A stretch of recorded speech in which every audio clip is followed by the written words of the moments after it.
تو شاخانہ کیس کے اندر عمران خان صاحب کو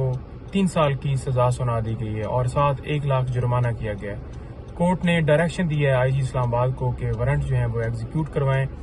اور آپ دیکھ لیں کہ ہم صبح سے یہ استدعا کر رہے تھے، ہمارے جو جونیئر وکیل ہیں وہاں پر پیش ہوئے اور انہوں نے کہا کہ جو سینئر وکیل ہیں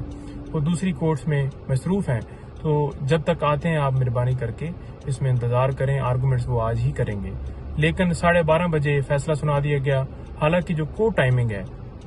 وہ 4 بجے تک ہوتی ہے روٹین کے مطابق، جس وقت کورٹ ٹائم ختم ہوتا ہے، لیکن 12:30 بجے ہمیں سنے بغیر، حالانکہ ہائی کورٹ کی طرف سے کوئی ایسی ڈائریکشن نہیں تھی کہ آپ نے 1 دن کے اندر اندر ہی جو فیصلہ سنانا ہے، بلکہ یہ کہا گیا کہ ان کو سنا جائے، اور ہم نے یہ نہیں کہا کہ ہم پیش نہیں ہوتے یا ہم آرگومنٹس نہیں کرتے، بلکہ ہم نے یہ صدا کی کہ مہربانی فرمائیں اور ہمیں جو ہے وہ ٹائم دیں۔ ہمارے جونیئر نے جا کے کہا، لیکن انہوں نے فیصلہ سنایا، ایک ایسا فیصلہ جو جس کے اندر کوئی شواہد ہی نہیں تھے، اور یہ کہا ہے کہ آپ نے جو ہے وہ یہ جرم کیا ہے، تو لہٰذا بڑا ہی آج افسوس کا دن ہے۔